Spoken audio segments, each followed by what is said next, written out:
Hello friends, I am BN Singh from Abhinav Coaching Classes.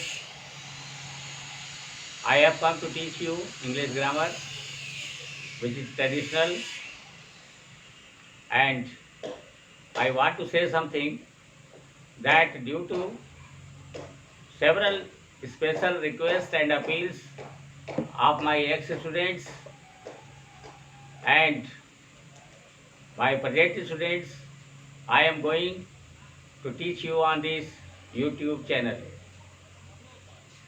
साथियों, मैं BN Singh हूँ अभिनव coaching classes से। मैं आपको यहाँ पर इंग्लिश ग्रामर पढ़ाने के लिए आया हूँ और अपने कुछ पूर्व छात्रों और वर्तमान छात्रों के विशेष अनुरोध पर और विशेष अपील पर मैं अपना यह शिक्षण कार्यक्रम YouTube पर लोड कर रहा हूँ। आज मैं बता दूँ मैं आपको कि ग्रामर में मैं वर्ड्स से शुरू करूँगा और क्लास 10th के स्टैंडर्ड यानी वॉइस नरेशन ट्रांसलेशन सब कुछ मैं आपको पढ़ाऊँगा, लेकिन क्रमवार तरीके से, सीरियल तरीके से। आज मैं स्टार्ट कर रहा हूँ अपनी पढ़ाई। Be attentive. Now I am going to teach you about words. What is a word? A word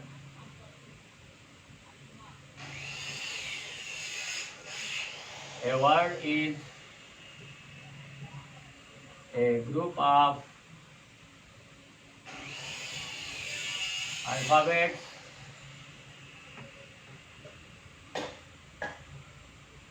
having some sense or meaning.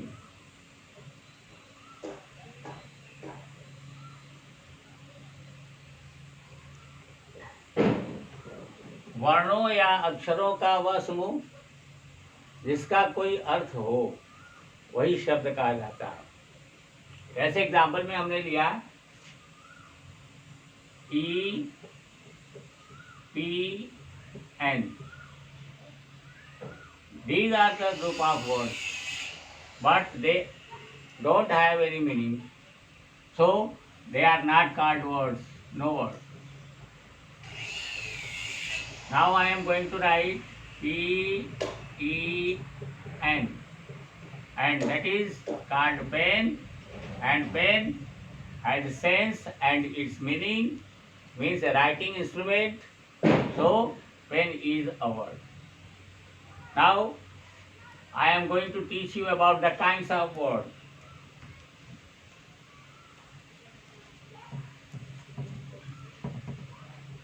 Kinds of words, there are two kinds.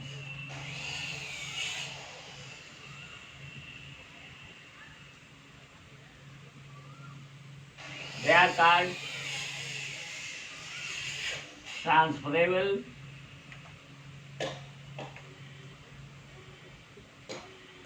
and second is called non-transferable.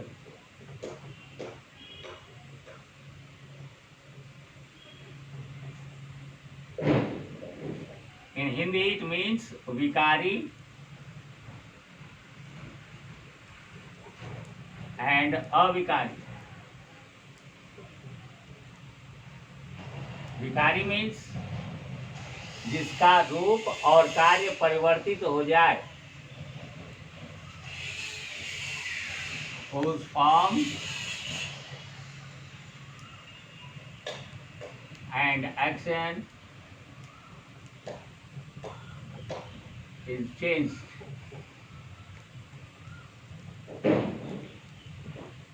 अर्थात जिसका रूप और कार्य परिवर्तित हो, that is called transferable. Non-transferable, whose form is not changed but its action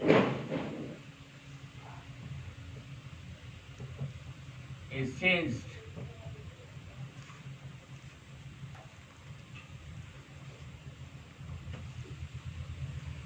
विकारी शब्दों के अंतर्गत आते हैं noun, pronoun, adjective,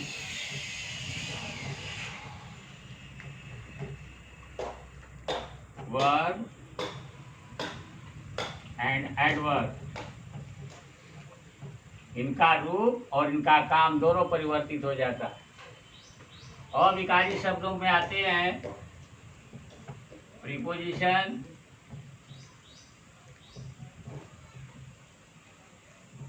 conjunction and interjection.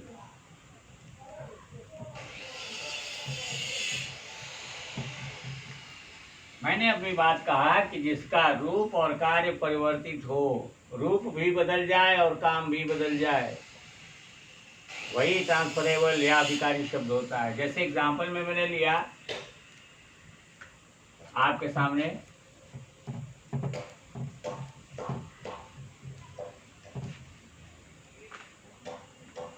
Beauty. Beauty is noun, और जब हम इसका रूप बदलेंगे तो हो जाएगा ब्यूटीफुल, और ये हो जाएगा एडजेक्टिव। इसका रूप फिर बदलेंगे हम तो हो गया beautifully, that is called adverb. Next is beautify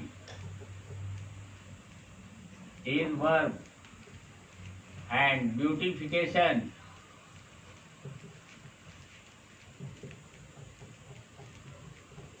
that is abstract noun.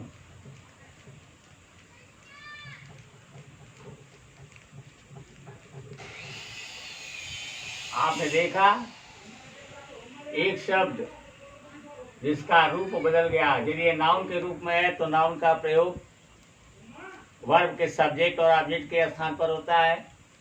जब इसका रूप हमने बदल दिया ब्यूटीफुल, तो ब्यूटीफुल का प्रयोग नाउन को क्वालिफाई करने के लिए या तो नाउन के पहले होगा या कम्प्लीमेंट ऑब्जेक्ट के रूप में होगा।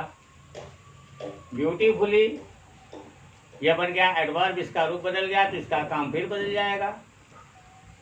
काम करने का तरीका ये मैनर बताता है, इसलिए एडवर्ब हो गया। ब्यूटीफाई जब हमने कर दिया वर्ब तो ये सब्जेक्ट और ऑब्जेक्ट के बीच में लिखा जाता है, और जब इसका रूप फिर बदल दिया हमने ब्यूटिफिकेशन, तो ये एब्स्ट्रैक्ट नाउन हो गया। नाउन का प्रयोग सब्जेक्ट या ऑब्जेक्ट के स्थान पर हो सकता है।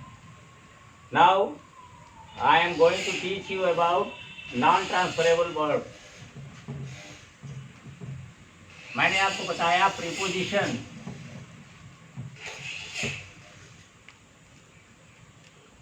प्रीपोजिशन जिसका रूप नहीं बदलेगा काम बदल जाएगा।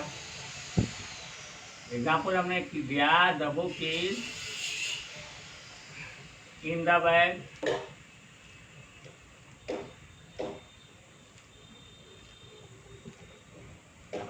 या प्लेसिंग बता दिया, तो यहाँ पर यह प्रीपोजिशन हो गया। फिर हमने कहा ही केम इन, अब यहाँ पर इन का रूप तो नहीं बदला है, तो ये प्रीपोजिशन, लेकिन यहाँ पर यह काम कर रहा है एडवर्ब का, इसलिए प्रीपोजिशनल एडवर्ब माना जाएगा इसे। इसी तरह आप कंजंक्शन में देखिएगा, कंजंक्शन दो शब्दों या वाक्यों को जोड़ता है, जैसे Ram and Shyam are playing, लेकिन इसका अर्थ कभी कभी बदल भी जाता है। एक और एग्जांपल ले लूँ मैं, बट भी कंजंक्शन है। बट का मतलब होता है लेकिन। I called him but he did not come, मैंने उसको बुलाया। I called him but he did not कम। यहाँ बट का मतलब हो गया लेकिन, और ये हो गया कंजंक्शन,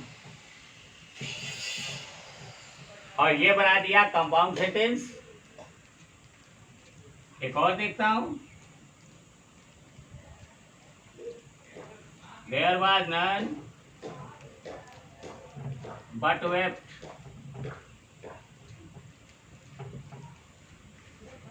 यहाँ इसका अर्थ हुआ कोई भी वहां ऐसा नहीं था जो न रोया हो। यहाँ बट का अर्थ हो गया जो न, और ये बना दिया, ये भी है कंजंक्शन, लेकिन इससे कॉम्प्लेक्स सेंटेंस बन गया। मैं समझता हूं कि भी आपको इसका मतलब समझ में आ गया होगा। तो 5 हमने बताया आपको ट्रांसफरेबल, 3 बताया नॉन ट्रांसफरेबल। ये 8 मिलकर के ये पार्ट्स ऑफ स्पीच कहे जाते हैं। These are parts of speech. Now I am going to give you the definitions of parts of speech. Now I am giving you the definition of parts of speech. First of all, now मैं आपको इसकी परिभाषा एक word में दूंगा ताकि आपको याद करने में सुविधा रहो। जब मैं डिटेल में पढ़ाऊंगा तो फिर मैं इसके बारे में डिटेल में बताऊंगा कि कैसे क्या होता है। First of all, you must learn noun is a naming word.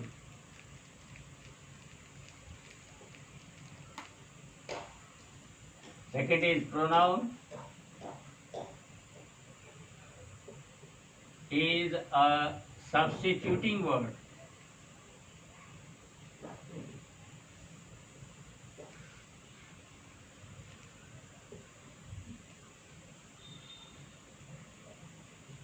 Adjective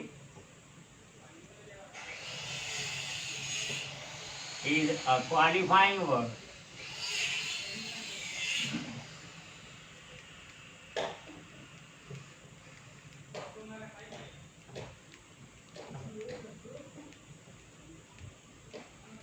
Verb is an acting or saying word.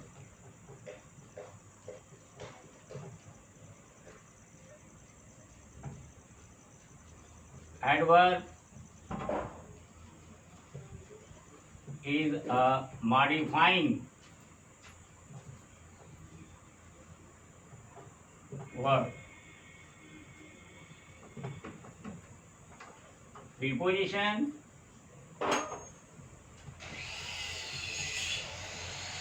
is a placing word.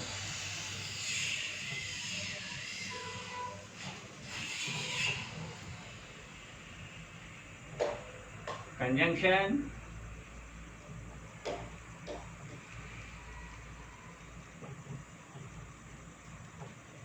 is a connecting word.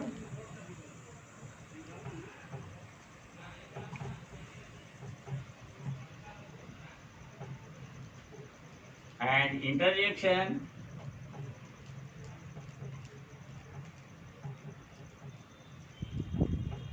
is an exclamatory word.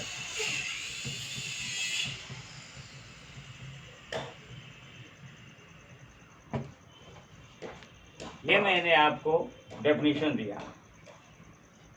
अब मैं आपको एक बात add,